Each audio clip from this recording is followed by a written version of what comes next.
She panicked. Wait, everything changed with that last-minute call, when the wedding was canceled.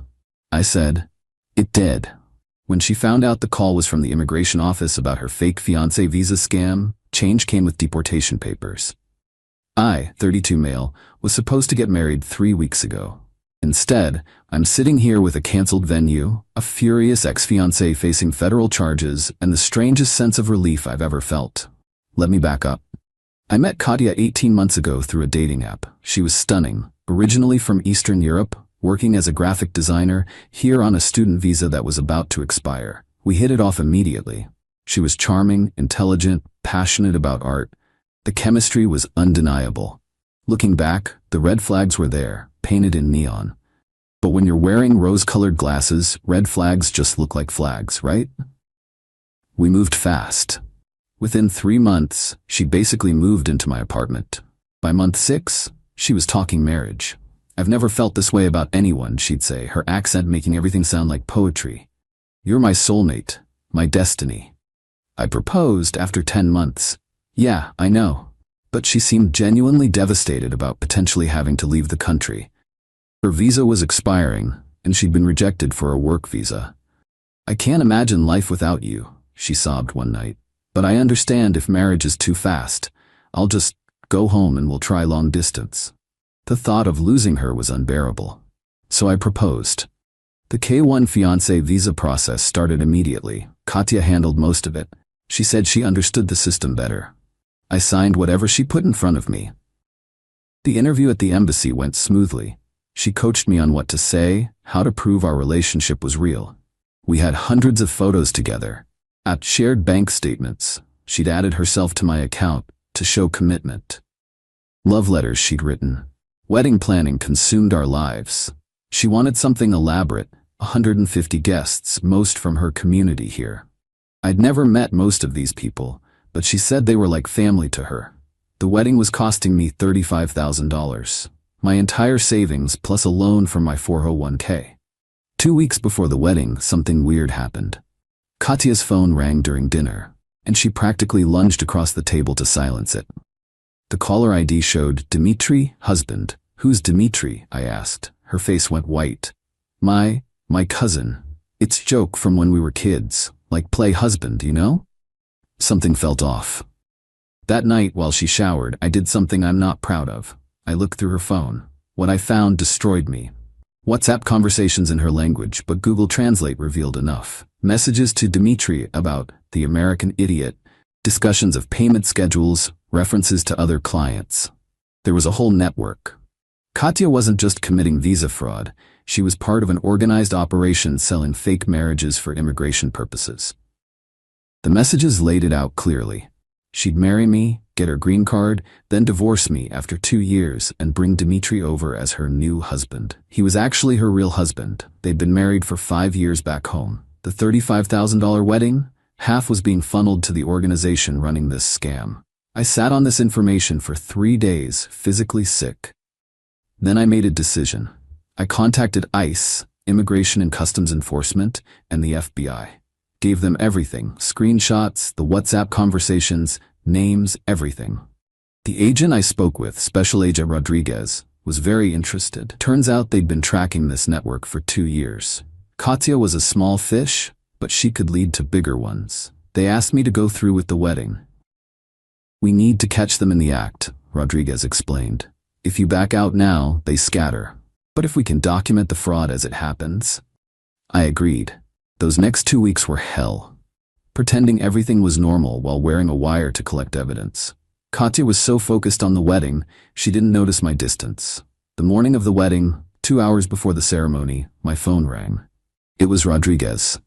Answer it and put it on speaker, he'd instructed me earlier. Make sure she hears. Mr. Fitzgerald? This is Special Agent Rodriguez with Immigration and Customs Enforcement. We need to speak with you immediately regarding your fiancé's visa status. Katya's face went from bridal glow to ash gray in seconds. Wait, everything changed with that last-minute call. We can't, the wedding, what do they want? It did change everything, I said quietly. They know, Katya. About Dmitry, about the network, about all of it. She tried to run, literally grabbed her dress and tried to bolt out of the bridal suite. Federal agents were already positioned outside. Update 1. The aftermath was insane. Katya was arrested at the venue. The photographer actually got shots of her in cuffs in her wedding dress. Surreal doesn't begin to cover it. 14 other people were arrested at the wedding, all part of the network. Some were supposed guests, others were couples who'd done the same scam. But Katya's entitlement didn't end with the arrest. Oh no. She doubled down. From jail she called me. I hadn't blocked the number because the FBI asked me to keep recording. She actually had the audacity to cry about how I'd ruined her life. You destroyed everything, she sobbed. All I wanted was better life. You said you loved me. You were using me for a green card. You have a husband. Dmitry is nothing. Business arrangement. You and me, we had real love. Real love? You called me the American idiot in your messages.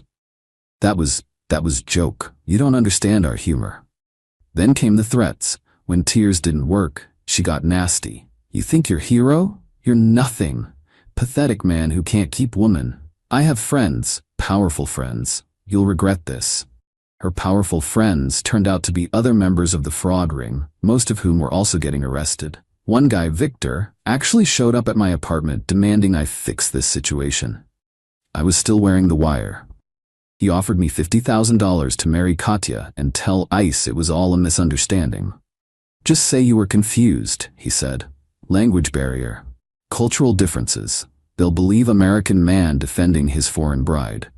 I pretended to consider it, got him to explain the whole operation on tape, how they'd been doing this for 8 years. How they had lawyers, document forgers, even people inside immigration offices feeding them information. Victor thought he was recruiting me. He was actually building the FBI's case. The next day, Victor was arrested too. Katya's family back home started contacting me through social media. Her mother sent voice messages calling me a destroyer of dreams and saying I'd condemned her daughter to poverty. Her real husband, Dmitry, actually had the balls to video call me. You could have just divorced her after green card, he said in broken English. Everyone wins, now everyone loses. You were scamming the immigration system. So, America has everything, we have nothing, you're selfish. The entitlement was staggering. They genuinely believed they were entitled to circumvent immigration law because they wanted a better life. As if wanting something justified fraud. But the real kicker came when Katya made bail. Her community pooled money. She showed up at my work with a camera crew, not news media, some YouTube channel that specialized in immigration injustice stories. She played the perfect victim. Tears, accusations that I'd led her on, claims that I'd promised to marry her, then trapped her with ICE. She said I was racist, that I'd used her for sex, then discarded her when her visa issues became inconvenient. My boss had to call security, but the damage was done. The video went semi-viral in certain circles. I started getting hate messages from people who believed her version. That's when I released my own evidence. Update 2. I'd been documenting everything on advice from the FBI. Every conversation, every threat, every lie. When Katya's victim video hit 100K views, I posted my response. The WhatsApp messages where she called me an idiot. The photos of her real wedding to Dmitry from 5 years ago, found on her cousin's Facebook. The recording of Victor offering me $50,000 to lie to federal agents. The call where Dmitry admitted to the scam. The internet turned on her immediately. The YouTube channel took down her video and apologized for not fact-checking. People who'd sent me hate mail started sending apologies. But Katya wasn't done. She hired a lawyer, somehow, and tried to sue me for emotional distress and breach of promise to marry. She claimed I'd entrapped her, that I'd known about her visa situation and used it to manipulate her into a relationship. Her lawyer, some ambulance chaser named Gerald Morse, actually filed the suit. He probably thought I'd settle to make it go away. My lawyer, provided by my legal insurance through work, laughed when he saw it. She's suing you while under federal indictment for the exact crime she's accusing you of not facilitating? Bold strategy. We countersued. Fraud, emotional distress, misuse of funds, remember that shared bank account? And defamation for the YouTube video. We also submitted everything to the federal prosecutor as evidence of witness tampering and obstruction of justice. The FBI raided the office of the lawyer who'd been helping the network create fake documents. They found records going back a decade. Hundreds of fraudulent marriages, fake visa applications, forged documents. The lawyer was arrested and disbarred. Katya's case got stronger for the prosecution with each move she made. She posted on Instagram about how American justice only serves Americans, and accidentally revealed she'd been in contact with other members of the network who were supposed to be in custody. Turns out she was trying to coordinate their stories. That violated her bail conditions. She was arrested again, and this time, no bail. From jail, she had her mother call me. This woman, who'd never met me, spent 20 minutes screaming about how I'd destroyed their family's investment in Katya's American dream. Investment. She actually used that word. They'd spent $30,000 over the years setting up this scam, and I'd ruined their ROI. We sold our house for this, her mother wailed. You've stolen our future. Your daughter tried to steal mine through fraud. It's not stealing, it's opportunity. You Americans have so much you can share. The entitlement ran in the family, apparently. Final update. The trial was last week. Federal court, no jury, just a judge. Katya pleaded not guilty, still maintaining our relationship was real, and I'd betrayed her. The prosecution presented the WhatsApp messages, the wire recordings, Victor's confession. He flipped for a reduced sentence. Documentation of the fake marriage to Dmitry. Evidence of the larger network. My testimony. Katya's defense was essentially, yes, I was married before, but I fell in love with him for real.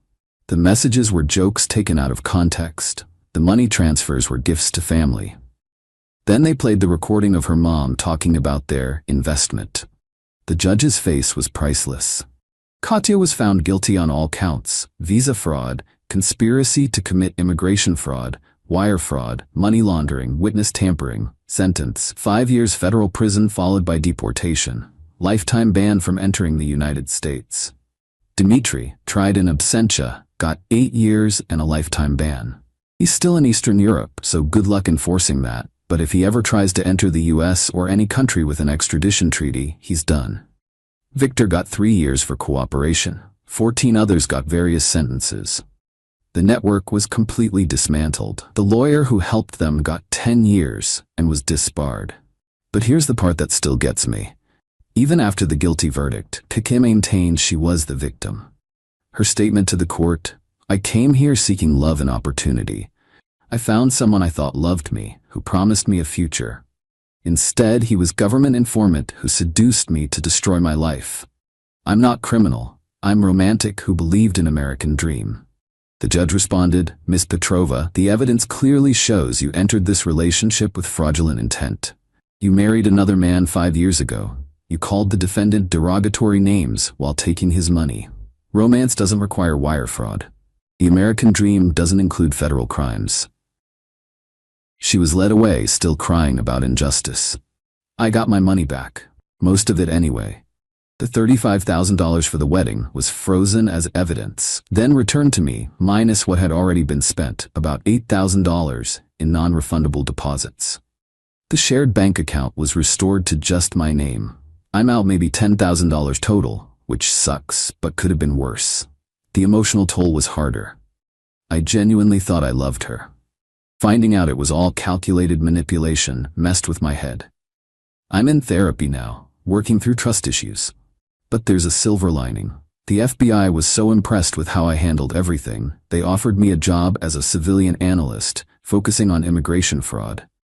Better pay than my current job, and I get to help prevent what happened to me from happening to others. I start next month. Katya's mom still sends me messages through various platforms. I block them. She creates new accounts. Last week she informed me that Katya was pregnant, supposedly mine, and I was abandoning my child. I forwarded it to the federal prosecutor. Katya's not pregnant. It's another scam to try to stay in the country. They added attempted fraud to her file. For those wondering if I feel guilty, no. I fell for a con artist who was part of an organized crime network. She knew exactly what she was doing. The tears, the declarations of love, even the sex, all calculated to get that green card. She wanted the American dream? Well, she got the American justice system instead. That's about as American as it gets. Edit. Since people are asking, Yes, I'm dating again. Very, very carefully. First date question is now, so are you currently married to anyone? The woman I'm seeing now, met through friends, not apps, thinks the story is wild. She jokes that she should show me her birth certificate and tax returns before our next date. Honestly, not the worst idea. Edit 2. For those saying I should have just let her stay, you realize this wasn't just about one fake marriage, right? This was an organized crime ring, defrauding the immigration system, stealing identities, and making millions off desperate people. Katya wasn't some innocent woman in love. She was a criminal. The fact that she was pretty and cried convincingly doesn't change that.